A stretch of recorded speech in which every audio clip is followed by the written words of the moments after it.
tubashikiriza Media TV n'abandi bakunze b'amateleviziyo muri ngaha turabakiriye turi kumwe n'umushitsi adasanzwe turakwakiriye brother. Thank you bro. Umeze neza? Umeze neza cyane. Ego nivyo mateka kandi kukubona mu gihugu cacu nibatse ko ryo mbere ushitse muri kino gihugu. Nikaza cyane I'm happy, very happy. Wiyumva gute mu gihugu kimeze gutya? Ndumva nanjye bindenze. Ntago namenye nahita mvuga none ariko I'm happy.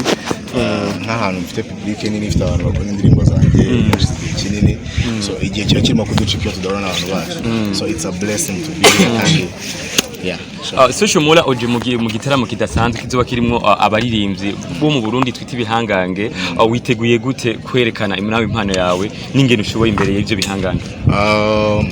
Ni amateka akomeye kuba ngiye guhurira n'ibihangange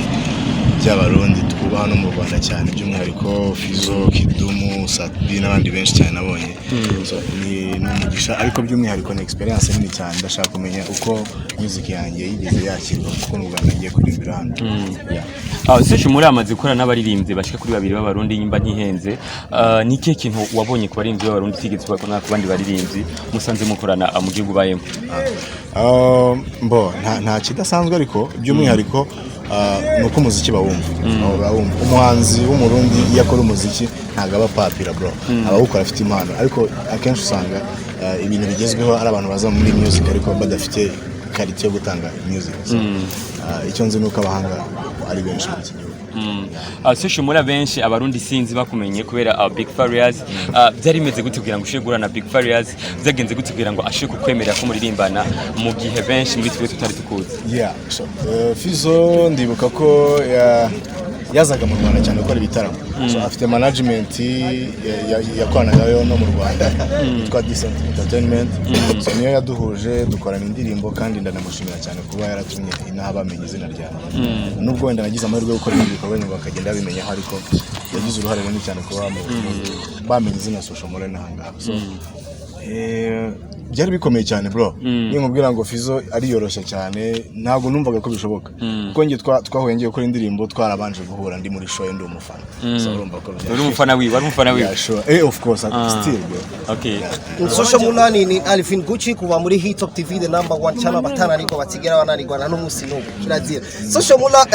turazi yuko umaze gukora ibikorwa byinshi ngaha kandi birazwi, ariko ikintu cyambere nkeneye kumenya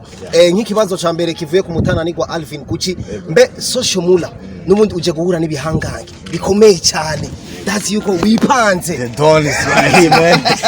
Ndazi yuko wipanze. So abanyarwanda b'abahanzi hariya iwanyu mbe mwiteguriye gute gufasha abaririmbyi biwacu kugira natwebwe tugende hariya dukore amateka nkayo kungene mwebwe mw'abamuza ngaha mugakora ibiteramo tukabasupportinga? Bro, ni biturimo no gufashanya. Don niba yarambwiye ati muvandimwe ndagukeneye uzaza hano dukora ibi bintu, hari cyabiteye twakoranye project, ariko noneho nk'urugero se umuntu yitwa Daboje afite projet ya Danger n'umuhanzi witwa Kuri, je narayumvishe ndayibatuye rero zabirenze. Urumva ko niba ndi kumwe na The Don na Kuri kumwe na Daboje, Fizo yakoranye na Platini, so ni ibintu byiza cyane turi gufashanya kugira ngo tuzamurane nkuko byahoze bro. Social MULA ni Rick Love promoter kuva muri 1by1 TV. Warakoranye na Don't Blight, ngira nicyo cyatumye ashobora kuguhitamo, novuga ko nka Dikobo yaguhisemo kugiruje muri kino giteramo, kandi ndazi kwijya ndirimbo profile mwakoranye na Don't Blight izovuzwa kuri Damus kandi muzo performing. Mbega promotion yayo yanganye gute cyangwa byagenze gute mu hari mu gihugu cyane? Akenshi urabona iyo umuhanzi project yariye project abari yawe, no kuvuga ngo ukenera abantu bagufasha mugafashanya, ariko by'umwihariko twagerageje bishoboka promotion mu Rwanda, indirimbo barayizi. Ikindi nuko bidasanzwe. Okay. None Dikobo byagenze gute kubwirisho kuguhitamo cyangwa nuko mwakoranye iyo ndirimbo na Don't Blight? Dikobo bazi ubwenge bro, kandi ndanabashimira ko Imana yabamu yatumye bamenya bagakunda ibyo nkunda muri make. Dikobo nayimenye nyuma yuko menyanye na The Don. So abarundi bitege iki cyangwa surprise yihe uzobazanira tariki 22 bro? Ndashaka kuririmba mana, ngiye kuvuga ijambo riba rikuryaye n'iminuzi karega bro kwimana. Yeah. Okay? Yeah. social mura twitege donc abantu benshi bari biteze donc barakwiteze muri concert but urashobora kuvuga uti is the first time canke kangahe je sais pas je mu Burundi ariko bashaka kumenya aga surprise nyine uvuga uti jewe ko nshitse mu Burundi reka nakace ndagakorera ko ngire ko direct yereka urumva ko ntago kabura bro ntago naza mvuye hariya ngo nta surprise hari ariko surprise hari ya mbere nuko nishimiye gutanira no bwa mbere by'umwihariko niyo surprise irenze niba abantu narakoze indirimbo kera mu myaka 8 ishize 7 bakaba bari bazi indirimbo zanjye singira amahirwe kuza yega tuvuga ururimi rumwe nicyo bintu cya mbere binshimisha kuba nshaka kuri indirimbo kubitangiye kageze irangiye ari ikinyarwanda ukayumva surprise abari nyinshi ntazagira umuntu bura cyangwa kerere tuzasanga merci les amis dutangurire duhereza aho twari gutangurira Don Brother anibaza yuko nahadataka kuyerekana arafisemo inguvu nico kimwe na president wa Diko kugira social muragere ngaha nibo bari kumutwakira ariko Don Brother avuga akajambo gatonya ko kwakira umuvandimwe wiwe social mura hanyuma president wa Diko nawe urumva ntangabo zitagira umutware nawe asozere kugira umukunzi wacu umustar wacu w'umunyarwanda muga Rwanda n'u Burundi burya nico kimwe ahaje kuruhuka hanyuma ku munsi wejo n'abafisa ama media turaza kuvugana inbox azobasanga ku kazi wanyu Don Brother karibu murakoze cyane icyambere nshaka kuvuga no gushimira mwese mwemeye mukaza kudufasha bino bikorwa ni ibyacu ni ibyanyu for that reason nashaka ndabatera kamo kandi nko yabivuze kugira ngo n'umunsi wejo muzobe mwahishikiye ahari aho kugira ngo tubandanye iki gikorwa cyatuzanye ni igikorwa cyo gutangaza umuziki w'abarundi umuziki wa East Africa muri market hama muri ivyo nashaka gukaribisha mwene wacu ngaha social mura mu gihugu c'amavukiro canje iwacu ebana hani mu rugo biyumva amahoro ntihagire akantu na kamwe agaseke watuzaniye ntugapunguze uduhereze byose ukuvuga ku munsi wa gatanu abantu mwese mugende mubandanye mubwira abavandimwe mubwira inshuti n'abagenzi ko ebana igiteramo cha Dikobu homecoming diaspora homecoming November kuri wa gatanu weri saa 12 hazobe huzuye turashaka yuko tugenda twandikishije amateka ku ruhande rwanje ku ruhande rwa Dikobu ku ruhande rwa mwebwe mwaje kumwakira ku ruhande rwiwe nawe agenda afise ikintu avuga ati ebana mu Burundi nasanze urukundo umuntu aje mu gihugu iwanyu for the first time ku Barundi ico dukora turamwiyegereza sivyo tukamwereka ivyiza by'ico gihugu ntuzomwereka ivyiza ariko arisanga ikibuga kigaragara so bisaba yuko tumwereka ko abantu biwacu basupporting umuziki wiwacu bagasupportinga n'umuziki w'amahanga kameme ko samahanga ya n'umuryango next door so kubw'ivyo ndashimye kandi na Dikobu yabashije kubandanya kudutera iteka nk'abaririmbyi no kutumviriza mu byo abaririmbyi tuganwa mu byo twifuza harimo urukundo bumwe n'ibikorwa merci kandi uyu Monsieur Samuel arashobora kubandanya nawe akavuga ivyiwe mura ashitse nigiki mu mwipfurije mwico giteramo nigiki mu mwipfurije mu Burundi kuko muri no bamwe mu bagerageza kwerekana ko ishusho uburundi rifise mu makungu atari ryari ndi benshi bibaza ahubwo ari ishusho nziza cyane karibu murakoze manze kwashimira mwebwe abajournalist ingene mwama mwitaho ingenzi kandi mubikora mutima w'urukundo ryaje mbona kugira ngaha nti imisi yose si ngombwa kuhembwa muriko murarikora neza imana bahezagiye ku by'ukuri murerekana umutima mwiza wo kwakira abantu babashitsi ingenzi ico ndabakundira cya kabiri karibu cyane umve kuri muhira umve ko ushitsi wanyu urisanze hama rero social mura Dikobu twamumenye kubera Don Brother twebwe Dikobu turabaririmbye mugabo tugomba gukora n'abaririmbye bisi yose na cyane mugambi wacu dufise wo gutsimbataza umuziki ndundi ntushobora kugera kure tureko turakora n'abandi banyamahanga naco gituma rero Don Brother amaze gutsindira ku gashimwe ka Dikobu Music Award 2022 yaratubwiye ati hari undi muntu twakoranye yitwa social mura twakoranye indirimbo nziza cyane shaka kugushira kuri profile maze no kugushira kuri profile ibintu nk'ivyo niho numvise urwo ririmbo turavuga ati ngo ni gwiza kameme hama rero turavuga tuti okay ico dushaka no kwagura akarere rero twaciye twiyumvira ko nawe twomuzana kugira ngo aze gushigikira mwene wabo bakoranye hanyuma hariho n'abandi baririmbyi bakoranye na Dom Bright abo muri Tanzania nabo bariko bari ngaha ariko kubera ko imvo zitandukanye ntivyakunze ko bashika ariko nibaza ko mu bitaramo tuzokorera hagati mu gihugu nabo bazoba bashitse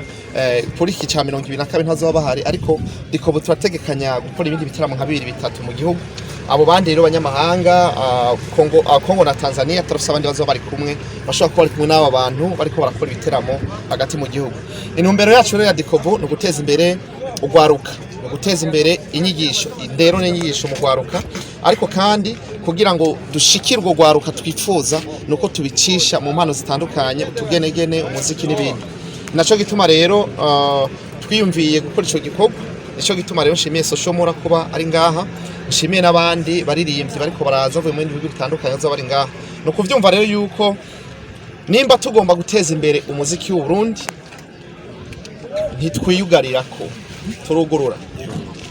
ntitwugara tuvuge ngo turugaye ngo dukoreye abarundi gusa aho ntaco twa turiko turakora nico gituma muravye abaririmbyi bawe rangiranwa ku isi bagiye barakorana n'abandi baririmbyi b'ibihugu bitandukanye ku isi bisigura ngo rero Dom Bright no muririmbyi yatsindaga hashimwe muri Amerika yakoranye n'abaririmbyi benshi afise abaririmbyi benshi bamaze gukorana mu bihugu bitandukanye tugomba rero ko ubwo bumwe tubukomeza kugira ngo ejo twakora ikintu muri Etats-Unis abo bantu bose tuvuga abarundi tubaze bari korakorera ngaha mu bihugu bitandukanye vya East Africa dukora igiteramo c'agakura categuwe na Dikobo hamwe nababwira nti umuziki w'u Burundi tuvyaza umusaruro nuko bizogenda kuko tuvuze ngo n'abarundi gusa dutargetinga ntaho twoshika tugomba reko dutargetinga abakongomani abanyarwanda abatanzania kugira ngo abakunda izo ndirimbo z'abarundi canke abashigikira bagira abafana mu karere kw'isi yose niyo ntumbero rero yatumye dukora ico gikorwa nkabashimiye rero abantu bose bariko baradufasha muri kino gikorwa n'abadushigikiye na cyane cyane wewe washimye kuza ukagamburuka mu bihe nk'ibi bitaba vyoroshe ukavuga uti turaje kwifatanya namwe Imana ibahezagire rero karibu muri Sanze ibisigaye tuzosubira kwa gatanu utaravyumva navyumva ikibazo cyane ejo ni conference muzoze ese Samuel ikibazo cyane gitumbere gatoyi kuri mwebwe cyo kimwe no kuri Soshomura mwebwe nka Dikobo murafise umugambi wuko mugomba guconnect abaririmbyi ba diaspora cyo kimwe n'abaririmbyi bari hano muhira navuga nkuko batanguye babivuga Burundi n'u Rwanda sirovuga ngo baravukana ahubwo n'amahasa urakoze nico gituma ejo dufise ikiganiro kidasanzwe tuzogirana namwe amenyesha makuru n'abaririmbyi bazoba bari muri iki giteramo niho rero tuzoganira ivyo byose niho tuzovugana indi migambi ya Dikobo dufise n'ivyo dushaka gushika ko n'ibindi twifuza gukora niho rero ivyo byose uvuze ni bande dushaka gukorana ni bande bumva ko bashigikiye ku byo kuri umugambi batagomba guca amafaranga gusa kubera cyumvira ari ciza urashobora kugishigikira utari amafaranga mugabo ivyo byose tubimenyejo muri ico gihe rero none nakubwiye nti tafise ibiteramo tugomba gutegura hagati mu gihugu nko turifuza kugira igiteramo inyuma y'ibi biteramo turifuza kugira ibindi biteramo byinshi singomba kubivuga uko ntaragera mugabo ivy'amakorabo rero bica bivana n'abaririmbyi bonyene ubwabo nka Dom Bright navuze ko yarimbaye n'abarinzi benshi twebwe niwe uno musi umwaka niwe tuvuga tuti Dom Bright niwe turiko turashigikira cyane kubera ko twakoresheje ingufu nyinshi kugira ngo dukira ry'amahiganwa ntitugomba rero ko bimfa gusa kubera ko tugomba ko umwaka uza ibintu binini kandi bitanga icamwa kigaragara bisigura ngo rero amakorabo nka Soshomura yavuze ko yavuye na Fizo n'abandi barafise nk'abandi rero bashobora kuba ariko barakorana nk'ubu ibi n'ivyi wabo yavuze ko afise aga surprise n'abafise aga surprise ntavyo tuzi hari igihe uzobona tugira indirimbo ya Dikobo nziza ntavyo byose ngo tubishima ibyo byose ntavyo tuzi urumva rero ivyo bizovana nabo nyene ubwabo sinzi rero ko ivyo bindi bazo bovyishira abo nyene ubwabo umwene wawe yeah of course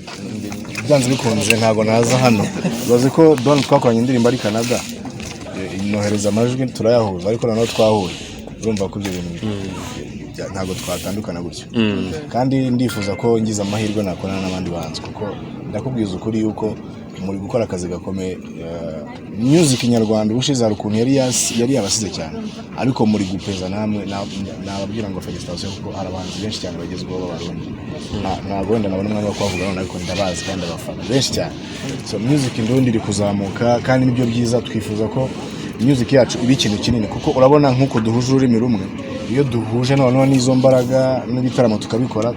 buri kiriyongera akazi kariyongera ni ukuvuga ngo abahanzi b'abarundi baza mu Rwanda n'abanyarwanda bakaza so ni ibintu byiza cyane kandi binini nashyigikira nanjye ko byakomeza kandi nkashimira ikobu nkashimira namwe itangazamakuru kuba mufite uruhare rukomeye cyane kuko natwe dufite intambara ikomeye cyane natwe ntabwo turagera aho twifuza dufite intambara nyinshi dushobora gufasha kugira ngo music nyarwanda igere ku rwego rutariho right now so ndizera ko tuzashyigikirana kandi bikagenda neza twese byanga bikunze abaririmbyi byumviriza cyane numviriza Fizo numviriza